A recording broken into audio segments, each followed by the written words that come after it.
ഹിന്ദി മേരാ ദോസ്ത് എന്ന ചാനലിലേക്ക് എല്ലാ കൂട്ടുകാർക്കും സ്വാഗതം. ഇന്ന് നമ്മളിവിടെ പഠിക്കാൻ പോകുന്നത് നിങ്ങളുടെ പരീക്ഷയ്ക്ക് ഓണപരീക്ഷയ്ക്ക് വരാൻ സാധ്യതയുള്ള പ്രധാനപ്പെട്ട സമാനാർത്ഥികളാണ്. സമാനാർത്ഥ ശബ്ദ. ആദ്യം നമുക്ക് ഇക്കായ് ഏക് പ്യാർ എന്ന പാഠത്തിലെ ഖുദ് സേ പ്യാർ എന്നൊരു കവിതയിലെ സമാനാർത്ഥ ശബ്ദമാണ് പഠിക്കാൻ പോകുന്നത്. നമുക്കെല്ലാവർക്കും അറിയാമല്ലോ, ഖുദ് സേ പ്യാർ എന്ന കവിത എഴുതിയത് ശോഭനാഥ് യാദവ് ആണ്. അപ്പോൾ വാക്കുകളിലേക്ക് ശ്രദ്ധിക്കുക. സൂരജ് എന്ന വാക്കിന്റെ സമാനാർത്ഥ ശബ്ദ സൂര്യ. സൂരജ്, സൂര്യ, സൂര്യൻ അല്ലേ. അടുത്തത് ദർഖത്ത്. ദർഖത്ത് എന്ന വാക്കിന്റെ സമാനമായ മറ്റൊരു വാക്കാണ് പേട്. ദർഖത്ത് എന്ന വാക്കിന്റെ അർത്ഥം മരമെന്നാണ്. അടുത്ത വാക്കാണ് ദുനിയ. ദുനിയ. ദുനിയ എന്ന വാക്കിന്റെ സമാനാർത്ഥ ശബ്ദമാണ് സൻസാർ. ദുനിയ, ലോകം. അടുത്ത വാക്കാണ് ബാദൽ.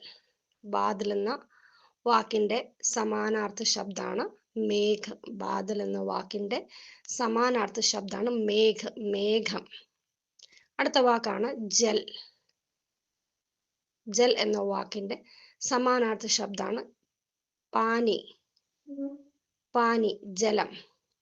അടുത്തത് നമ്മൾ നോക്കാൻ പോകുന്നത്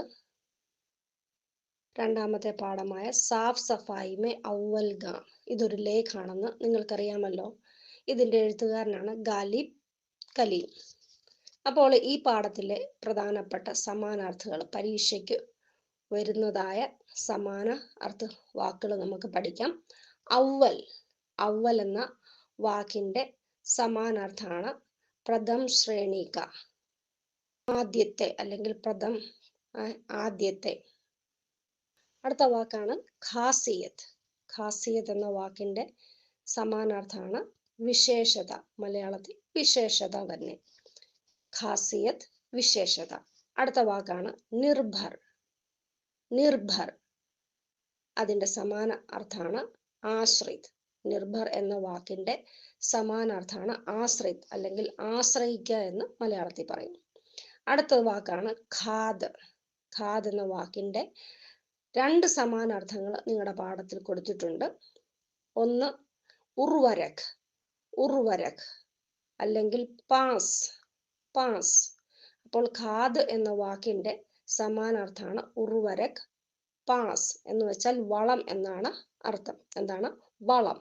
അടുത്ത വാക്കാണ് ജരൂരി. ജരൂരി. ജരൂരി എന്ന വാക്കിന്റെ സമാനാർത്ഥമാണ് ആവശ്യക്. എന്താണ്? ആവശ്യമായ, ആവശ്യം, ആവശ്യമായ. ഇനി നമ്മൾക്ക് പഠിക്കാനുള്ളത് ഇക്കായി ദോ. ഇക്കായി ദോ പരിശ്രം എന്ന പാഠത്തിലെ മൂന്നാമത്തെ പാഠമായ ഗാന്ധിജി കി നമക് കഥ എന്ന കഹാനിയിലെ സമാനാർത്ഥങ്ങളാണ് നമുക്ക് പഠിക്കാനുള്ളത്. നിങ്ങൾക്കറിയാമല്ലോ, ഈ കഹാനി എഴുതിയത്, ഗാന്ധിജി കി നമക് കഥ എന്നുള്ള കഹാനി എഴുതിയത് ഉദയൻ ബാജ്പേയി ആണ്. പേര് മറന്നു പോകരുത്.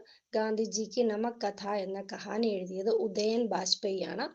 അപ്പോൾ വാക്കുകളിലേക്ക് നമുക്ക് കടക്കാം. സമാനാർത്ഥത്തിലേക്ക് നമുക്ക് കടക്കാം. സിതാര. സിതാര എന്ന വാക്കിന്റെ സമാനാർത്ഥ നക്ഷത്ര. നക്ഷത്ര. അപ്പോൾ നക്ഷത്രം എന്നാണ് ഈ വാക്കിന്റെ മലയാള അർത്ഥം. നിങ്ങളുടെ പരീക്ഷയ്ക്ക് ഇത് തിരിച്ചും മറിച്ചും ചോദിക്കാം. ചിലപ്പോൾ നക്ഷത്ര എന്ന് തന്നിട്ട് അതിന്റെ മറ്റ് അർത്ഥം ഏതാണ് എന്ന് ചോദിക്കാൻ സാധ്യതയുണ്ട്. അതിനുശേഷമുള്ള വാക്ക് നോക്കിക്ക്, ഏതാണ്? ആസ്മാൻ. ആസ്മാൻ എന്ന വാക്കിന്റെ സമാനമായ അർത്ഥമാണ് ആകാശ്. ആകാശം. ആസ്മാൻ, ആകാശ്, ആകാശം. അതിനുശേഷം ജവാബ്. ജവാബ്. അതിന്റെ സമാനാർത്ഥമാണ് ഉത്തർ. ജവാബ്, ഉത്തർ. ജവാബ് എന്ന് വെച്ചാൽ മറുപടി. ഉത്തർ എന്ന് വെച്ചാൽ ഉത്തരം. അപ്പോൾ ജവാബ് എന്ന വാക്കിന്റെ സമാനാർത്ഥമാണ് ഉത്തർ. അടുത്തതാണ് ലൂട്ട്. ലൂട്ട്. ലൂട്ട് എന്ന വാക്കിന്റെ സമാനാർത്ഥമാണ് അപഹരൺ. അപഹരൺ എന്ന് വെച്ചാൽ കൊള്ള, കൊള്ളയിടുക. അടുത്ത വാക്കാണ് സജ. സജ. സജ എന്ന വാക്കിന്റെ സമാനാർത്ഥമാണ് ദണ്ഡ്. ദണ്ഡ്. അപ്പോൾ സജ എന്ന വാക്കിന്റെ ദണ്ഡ് ദണ്ഡ് എന്ന വാക്കിന്റെ അർത്ഥമാണ് ശിക്ഷ. അടുത്തതാണ് ഹഫ്ത. ഹഫ്ത. ഹഫ്ത എന്ന വാക്കിന്റെ സമാനാർത്ഥമാണ് സപ്താഹ്. സപ്താഹ് ആഴ്ച എന്നാണ് ഇതിന്റെ മലയാള അർത്ഥം. അടുത്തതാണ് ഗഡ്ഢ. എന്താണ് ഗഡ്ഢ? ഗഡ്ഢ എന്ന വാക്കിന്റെ സമാനാർത്ഥമാണ് ഗർത്ത്. ഗർത്ത്. ഗർത്ത് എന്ന് വെച്ചാൽ കുഴി എന്നാണ് അർത്ഥം. ഇനിയും അടുത്ത പാഠം, 4ാമത്തെ പാഠം. അതിനകത്തെ പ്രധാനപ്പെട്ട സമാനാർത്ഥങ്ങളാണ് നമ്മൾ പഠിക്കാൻ പോകുന്നത്. 4ാമത്തെ പാഠത്തിന്റെ പേരാണ് യഹ് ധർത്തി ഹെ ഉസ് കിസാൻ കി. യഹ് ധർത്തി ഹെ ഉസ് കിസാൻ കി. ഇതൊരു കവിതയാണ്. അപ്പോൾ ഈ കവിത യഹ് ധർത്തി ഹെ ഉസ് കിസാൻ കി എന്ന കവിത എഴുതിയത് കേദാർനാഥ് അഗ്രവാളാണ്. അപ്പോൾ നമുക്ക് വാക്കുകളിലേക്ക് കടക്കാം. ധർത്തി. ധർത്തി ഭൂമി, ജമീൻ. അപ്പോൾ ധർത്തി എന്ന വാക്കിന്റെ സമാന അർത്ഥമാണ് ഭൂമി, ജമീൻ. അപ്പോൾ ഈ വാക്കുകളെ ചിലപ്പോൾ ഒരുപക്ഷെ ഭൂമി എന്ന് തന്നിട്ട് അതിന്റെ സമാനാർത്ഥം ഏതാണെന്ന് എഴുതാൻ പറയും. അപ്പോൾ ഒരുപക്ഷെ ഓപ്ഷനിൽ ധർത്തി അല്ലെങ്കിൽ ജമീൻ ഏതേലും ആയിരിക്കും. ഇത് തിരിച്ചും മറിച്ചും ചോദിക്കും. ശ്രദ്ധയോടെ പഠിക്കുക. അടുത്ത വാക്കാണ് ബർസാത്ത്. ബർസാത്ത്. ബർസാത്ത് എന്ന വാക്കിന്റെ സമാനാർത്ഥമാണ് വർഷ. വർഷ. വർഷ എന്ന് വെച്ചാൽ മഴ എന്നാണ്. അടുത്ത വാക്കാണ് ഘാം. ഘാം. ഘാം എന്ന വാക്കിന്റെ സമാനാർത്ഥമാണ് ധൂപ്പ്. ഘാം എന്ന വാക്കിന്റെ സമാനാർത്ഥമാണ് ധൂപ്പ്. ധൂപ്പ് എന്ന് വെച്ചാൽ വെയിൽ എന്നാണ് മലയാളത്തിൽ അർത്ഥം. അടുത്തതാണ് റാവ്. റാവ്. റാവ് എന്ന വാക്കിന്റെ സമാനാർത്ഥമാണ് രാജ. റാവ് എന്ന വാക്കിന്റെ സമാനാർത്ഥമാണ് രാജ, രാജാവ്.